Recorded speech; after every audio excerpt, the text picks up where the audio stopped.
இயேசுவில் என் அன்பு சகோதர சகோதரிகளே, ஆண்டவர் நாமத்திற்கு சோத்திரம். தினம் ஒரு ஜப வழியாக பேசிக்கொண்டிருப்பது உங்கள் அன்பு சகோதரன் பிரபு. எப்படிங்க இருக்கீங்க? இன்றைய நாள் எப்படிங்க போச்சு? உங்களுக்கு மகிழ்ச்சியாக இருந்தீங்களா? எப்போவுமே சந்தோஷமா இருங்க. எல்லாவற்றையும் விட்டுவிட்டு என்னை பின்பற்றி வா என்று நம் ஆண்டவராகிய இயேசு கிறிஸ்து கூறுகின்றார். அப்படி எப்படி பிரதர் வர்றது?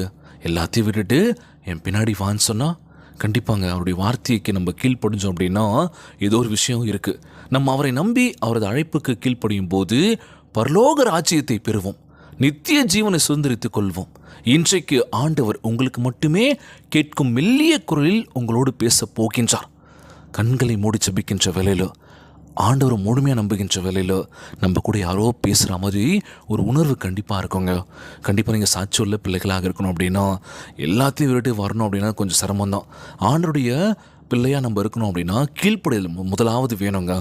ஒரு கீழ்ப்படைதலோடு நம்ம வாழ்க்கையை தொடங்கணும் அப்படின்னாலே எல்லாமே நமக்கு கிடைக்கும். ஆனால் இன்றைக்கு எல்லாத்துலேயும் நம்ம அறகுறையாக பண்ணிகிட்ருக்கோம். ஒரு விஷயம் பிடிச்சிருக்குன்னு சொல்லி அதில் நம்ம என்ன பண்ணுறோம், எஃபெக்ட் போட்டு அது கிடைக்கல அப்படின்னா இது வேணாம், இது வரல எனக்கு, சரி அடுத்தது பண்ணலாம், அவங்க பண்ணுறாங்கள அதை பார்த்து நம்ம பண்ணலான்னு சொன்னால் பண்ணுறாங்க.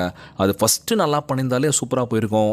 அதை பிரேக் பண்ணிவிட்டு செகண்டாக ஒரு ட்ரை பண்ணுறாங்க, அதுலேயும் தோல்வி தான். ஸோ தேர்ட் என்ன பண்ணுறாங்க, வேறு ஒரு விஷயம் பண்ணலான்னு சொல்லிட்டு அதுலேயும் தோல்வி தான். ஸோ இப்படி நம்ம என்ன பண்ணுறோம், வாழ்க்கையில் அறகுறை அப்படின்னு சொல்லி அப்படியே போயிட்டுருக்கு.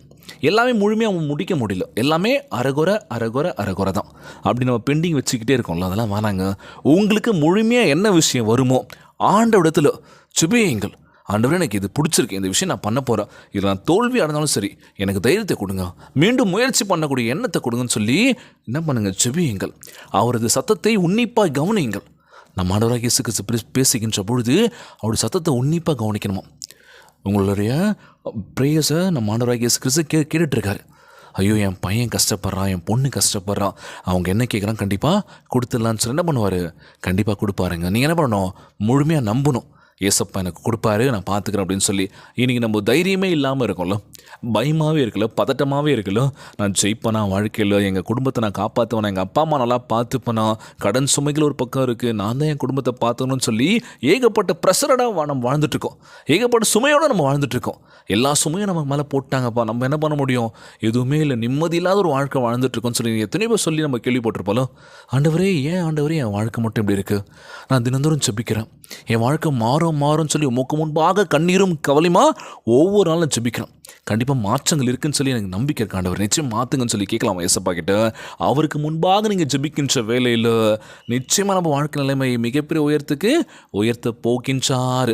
உங்கள் இதயத்தின் விருப்பங்களை அவர் அறிந்திருக்கின்றபடியினால் அவரே முழுமையாக நம்புங்கள். நம்ம இதயத்தில் என்ன நினைக்கிறோமோ, என்ன விஷயம் நம்ம யோசிச்சுட்டு இருக்கோமோ, அது நிச்சயமாக அவர் கண்டிப்பாக பண்ண போகிறாருங்க. முழு விசுவாசம் ஜெபிக்கின்ற வேலையில் அவர் கண்டிப்பாக நமக்கு கொடுப்பார். இந்த ஒரு நம்பிக்கை நமக்கு இருக்கணும். என்ன பிரதர் நீங்கள் நம்பிக்கைன்றீங்க, எதுவுமே நடக்க மாட்டுதுன்னு சொல்லி என்ன பண்ணுவோம், ஒரு மாதிரி நம்ம சோர்வாக நம்ம காணப்படுகின்ற பொழுது ஒரு எனர்ஜி கொடுக்குற விஷயம் என்ன தெரியுமா, ஆண்டவருடைய வார்த்தை.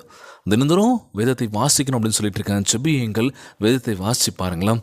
பரலோகத்தில் நீங்கள் ஒவ்வொரு தவறு பண்ணிட்டீங்க, திடீர்னு மேலோகத்தில் போகும்போது ஆண்டவராகிய இயேசு கிறிஸ்து ஒரு கேள்வி கேட்குறாரு. என்ன அப்படின்னா, நீ யார் என்று எனக்கு தெரியலையே. ஆண்டவரே, என்ன இப்படி சொல்லிட்டீங்க, நீ யார் என்று தெரிலன்னு சொல்லிட்டீங்களே, உங்களுக்காக நான் எவ்வளோ விஷயங்கள் பண்ணியிருக்கேன், நிறைய விஷயங்கள் பண்ணியிருக்கேனே அப்படின்னு சொல்லி நம்ம பேசினாலும் நம்மளுக்கு இந்த பதிலுக்கு ஆன்சர் தெரில. நீ யாருன்னு தெரியலன்னு சொன்னதுக்கப்புறம் என்ன பண்ண முடியும், நம்ம ப்ரூவ் பண்ண முடியுமா, நான் யார் இப்படி பண்ணேன்னு சொல்லி.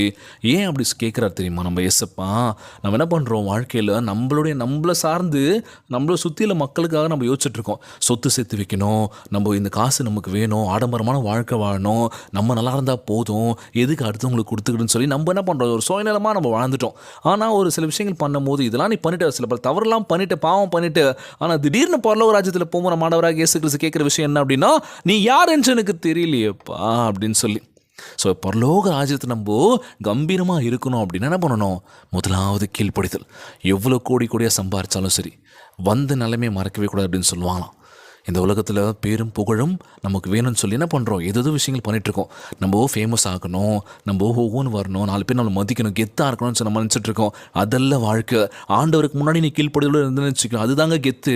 ஆண்டவராக இயேசு கிறிஸ்துவை முழுமையாக நம்புறீங்க பார்த்தீங்களா, அப்படி ஆசீர்வாதம் கிடைச்சாலே போதும், நம்ம வாழ்க்கையில் மிகப்பெரிய உயரத்துக்கு உயர போகிறோங்க. இன்றைய நாள் ஜெபம். உலகில் வாழ்க்கின்ற எல்லாருக்கும் நம்ம ஜெபிக்க போகிறோம். ஜெபத்திற்குள்ளாக பயணிப்போமா? எங்களை மிகவும் அதிகமாய் நேசிக்கின்ற அன்புள்ள ஆண்டவராகிய இயேசுவே, இன்றைய நாள் வாக்குறுதி வசனத்திற்காக நன்றி ராஜா. ஆண்டவரே, எங்கள் வாழ்க்கையை உம்முடைய சித்தத்திற்கு உகந்ததாகும்படி உம்முடைய வசனம் நினைவுபடுத்தியதற்காக உம்மை சோத்தரிக்கின்றனப்பா. உம்மை பின்பற்றும்படி என் ஆஸ்தி, லட்சியம், அன்புக்குரியவர் என எனக்குண்டான யாவற்றையும் அர்ப்பணித்து விட எங்களுக்கு உதவி செய்யுங்க ராஜா. பாதையும் அழைப்பும் கடினமாக தோன்றினாலும் அதற்கு கீழ்ப்படியும் தைரியத்தை எங்களுக்கு அருள செய்யுங்கப்பா. உம்முடைய சத்தத்தை நாங்கள் தெளிவாக கேட்பதற்கு உதவி செய்வீராக. எங்களுக்கு நல்ல ஒரு வழிகாட்டியாக இருப்பதற்காக நன்றி ஆண்டவரே.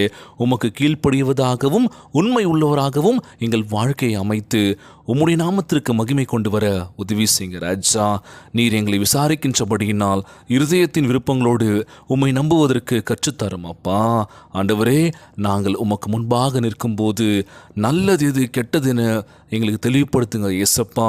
உண்மை உள்ள ஒரு இருதயத்தை கொடுங்கன்னு சொல்லி கேட்குற ஆண்டவரே. நீர் எங்களுக்கு நல்ல ஒரு ஆலோசகராகவும் நல்ல ஒரு தந்தையாகவும் இருப்பீர் நம்புகிற ஆண்டவரே.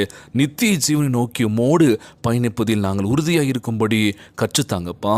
நீர் பாராட்டும் கிருபையும் அளிக்கும் வழிகாட்டுதலுக்காகவும் உம்மை சோத்தரிக்கின்ற ஆண்டவரே. எங்கள் வாழ்க்கையில் எவ்வளோ துன்பங்கள், எவ்வளோ வலி வேதனைகளோ இருக்கும் ஏசப்பா. அந்த வலியெல்லாம் எடுத்து போடுங்க ஆண்டவரே. எங்களுடைய கனவுகள் எல்லாம் நிஜமாக வேண்டும் என்று கேட்குறேன் ஏசப்பா. இந்த ஜபத்தை கேட்டுக்கொண்டிருக்கின்ற என் அன்பு சகோதர சகோதரிகள், என் அன்பான உறவுகள் எல்லோரையும் பார்த்துக்கோங்கப்பா. யாருக்கும் இந்த கஷ்டங்கள் துன்பங்களை கொடுத்துடாதீங்க ராஜா. நோய் நொடியினால் அவதிப்பட்டு கொண்டிருக்கின்ற ஒவ்வொரு சகோதர சகோதரிகளை உமது கரங்களால் தொட்டுதல் அகற்றி போடுவீராக. உம்மால் கூடாத காரியம் ஒன்றுமில்லை ஆண்டவர், எல்லாம் கூடு என்று சொல்லியிருக்கீங்க ஏசப்பா. எங்கள் வாழ்க்கை நிலைமை நிச்சயம் மாற்றுவீர நம்புற ஆண்டவரே.